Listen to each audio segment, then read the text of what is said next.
Hi, welcome to the Plotly Dash tutorial number 4. And in this video we're going to explore more about working with maps and tables in Plotly Dash. So to this purpose, I built this simple app to illustrate how it works. We're going to build today an app that shows the New York City Wi-Fi hotspots. This dataset I got publicly from Kaggle, and it was made open source by City of New York.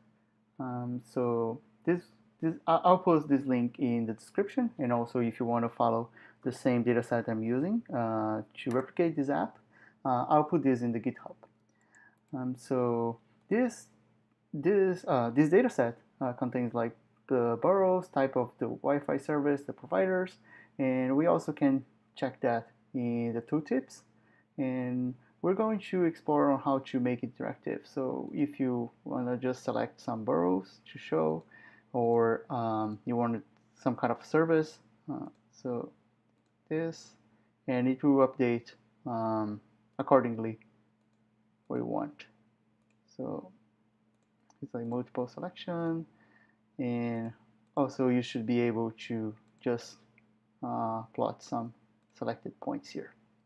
Also, we're going to add a simple bar chart here that will count the number of Wi-Fi hotspots in each borough. And this also will be interactive when you select and unselect things. So before we start building this app, we have to do some preparation. And it is, we have to create a Mapbox account. And for this, in order to create a token that will be used to show the map in the background. And also you have to install the Plotly-table experiments to run this table here. So basically you go here into the documentation and you install here with this command, the pip install -table experiments. So after installing this and creating your Mapbox token, so let's start building our app. To build this from scratch, I'll copy the code that I wrote for this app, and then I just will copy the necessary parts for the header and the selectors, and then we can start building the following parts of this app.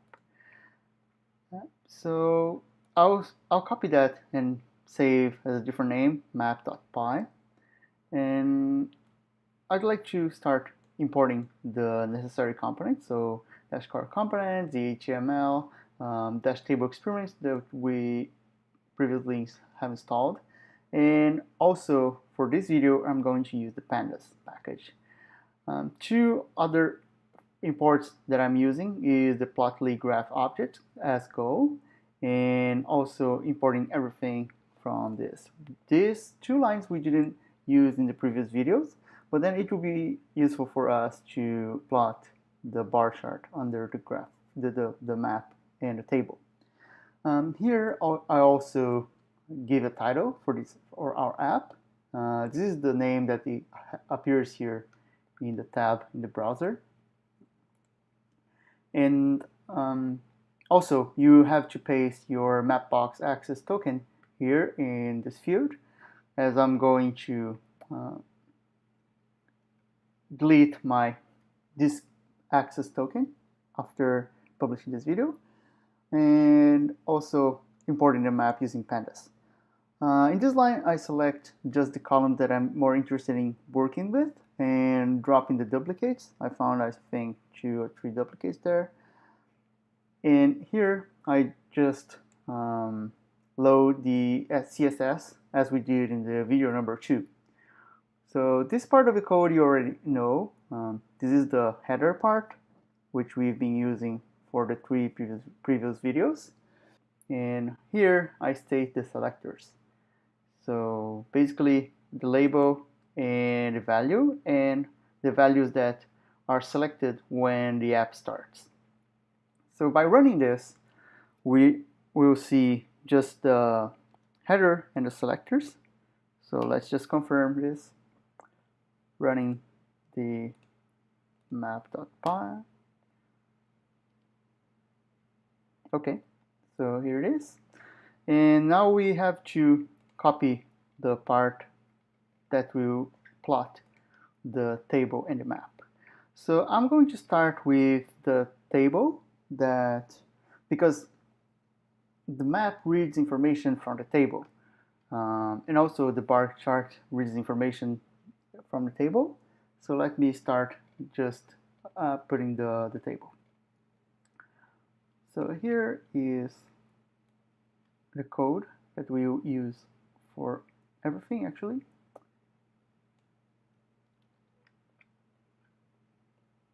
And then we have to set the callbacks to make it work.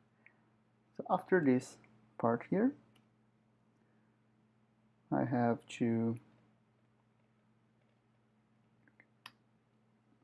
paste this next part, and then it will not run anything different because we didn't have set up our callbacks. But I also will copy the part of the data table. I'll start copying the data table part of the callback. So by this callback, what we are going to do is saying that this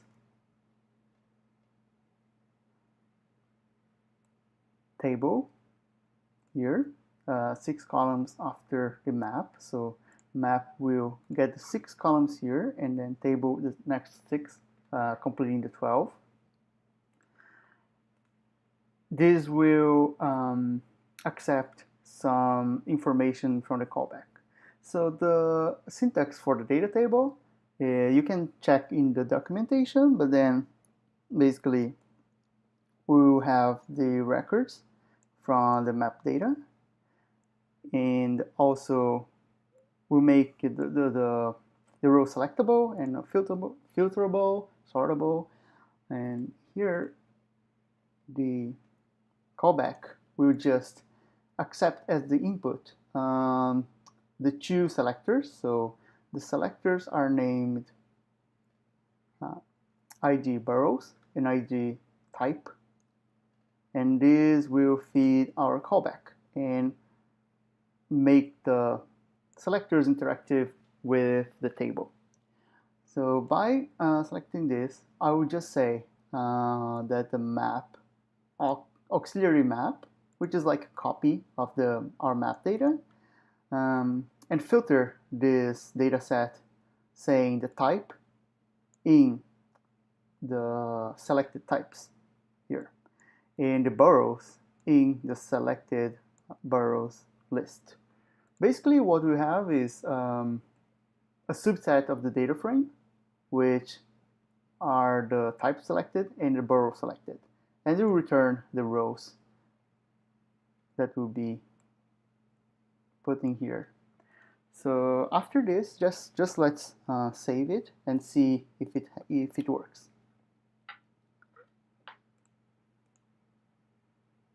Okay, layout table is not defined. Okay, so I forgot to copy also the layout part. I put the layout table in the top. So instead of stating the layout here or here, I'll put it in the top here. So I think it's easier for me to understand after when I want to change something, put all the layouts in the one place, and I'll call this layout table. The syntax for the layout you can see also in the documentation or the examples in the gallery. I'll not talk much about this, but then basically it sets up the plot colors and also the font and the size of the font. And I reference this here as a style equals to layout table in the data table part. So I think now it will be able to run.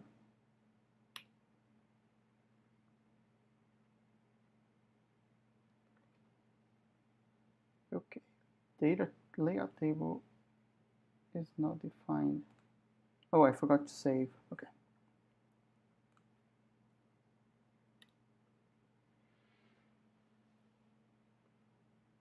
Okay, now it's running.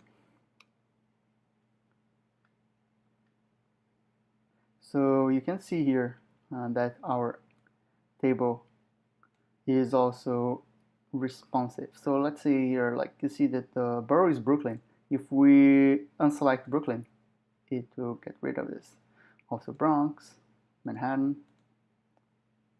So basically, it's responsive. So limited free here also should be working. Okay. So, and this show you the interactivity between the selectors and the table just by setting that as an input and then using that to filter. So the next step would be easier because the logic behind the app is that the map reads the table and show the point. So you just have to update the table instead of setting the interactivity between the selectors and the map as well. So the key is to make the other components read what you have selected for the table.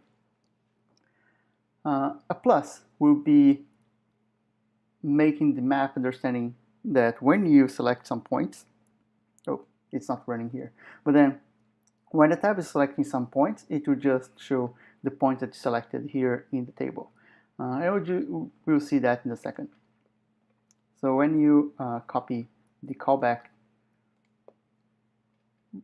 respectively callback from to set up the map here, it's pretty small but powerful. You will accept as an input the data table rows and also the selected row indices. This is kind of an inbuilt keyword here. So when you're working with tables and you set up your table here as selectable, the package, the dash table experience package also have as a keyword the selected row indices to pass to the object which row you selected. And here you have to just I copy it also as also the data frame in the auxiliary variable, and as a temporary data frame I just filter by the index the selected row indices, and if there's no row selected, I return the full data frame. So it's like I selected all the rows. And this will call the function that I have to paste here, which is the generate map, gen map. So to make this callback work, I have to paste the function. And I also prefer to put this function in the top before the app, so I'll be able to find it easier. And you see that this generate map will also need a layout map, and this basically you have to copy this format because this is the syntax that the map accepts information.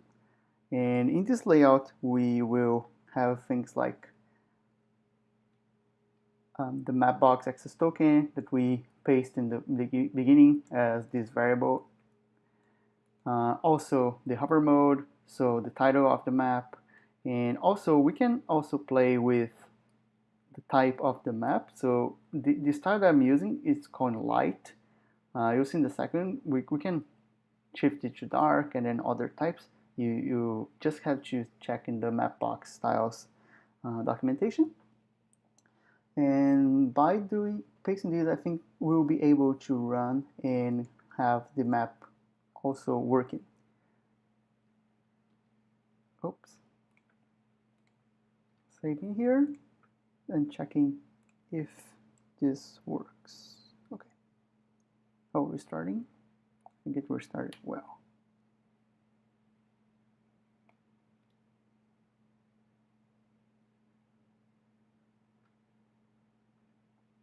Okay, so it worked.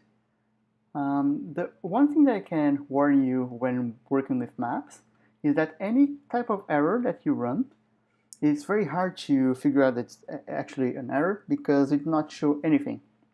I could leave blank and then no error saying, just some hints here in the terminal. So it might be confusing. For example, if you just forgot something like LA instead of a lat. Let's see if it breaks.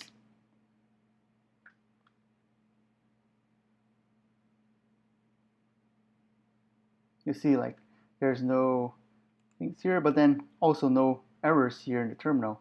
So it's hard to check where is the error. It doesn't tell anything.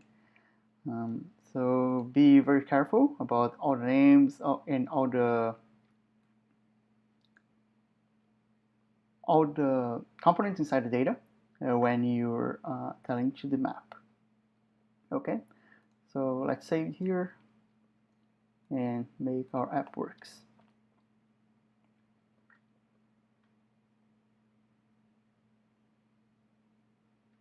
So recapping this, basically what we're doing is we're reading the rows that we got from the table, and also if some rows are selected, we just plot the row like this, right? And we do this by filtering, having a subset of the selected indices.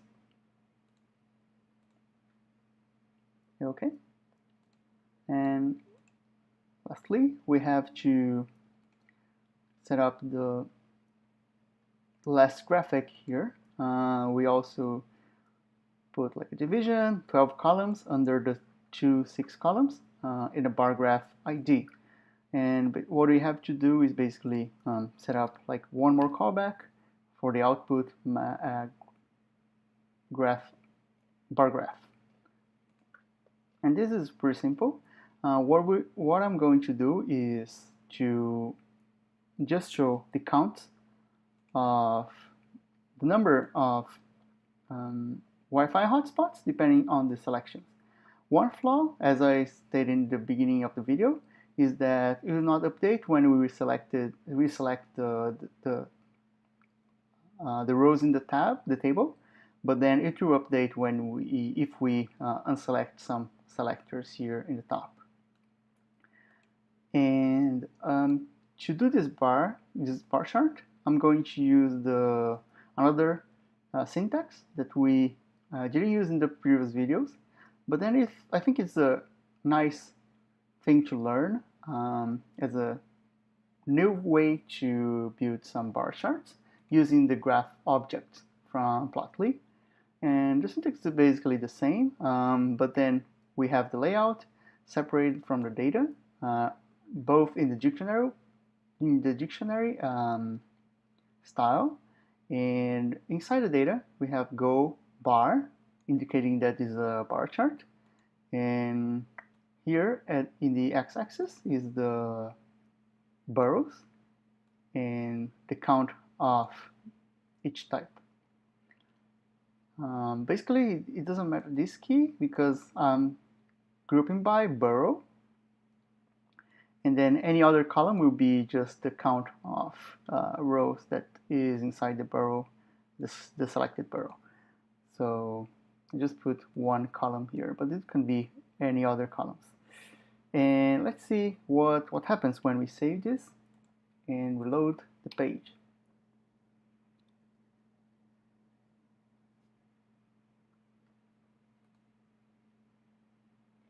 And here it is. We have the counts. So there are 1,500 hotspots in Manhattan. If we just want the free ones, this number drops to 1,400. Okay, not bad.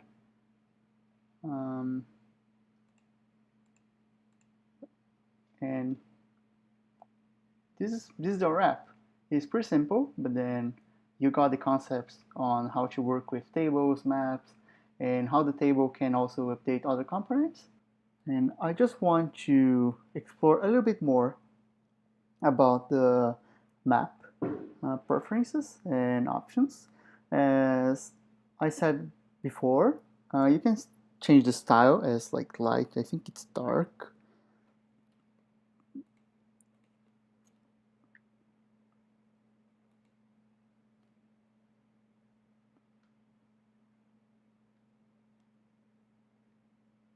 Okay, so it show a dark style. And one thing I think it's very interesting to have is this part. Oh, let me find.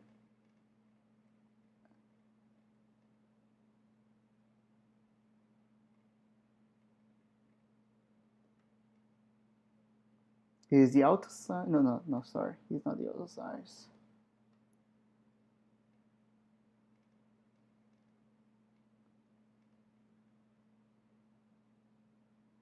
Oh, here is the animate equals true. So when you put that, when you raise this, for example, let's run again.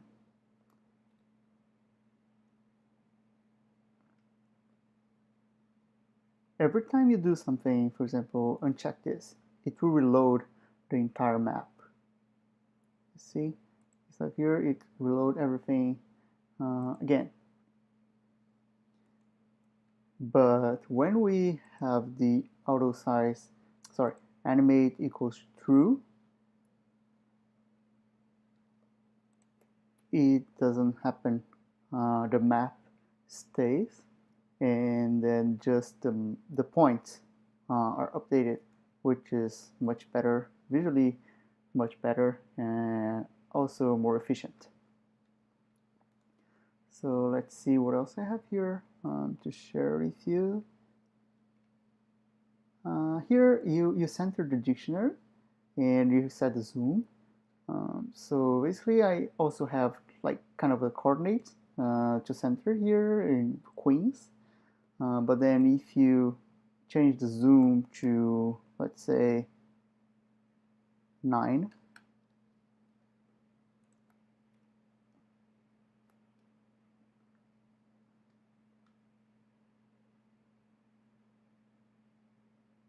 it will zoom very out, and you can see part of New Jersey. I don't know if you can set up like 9.5. Let's check.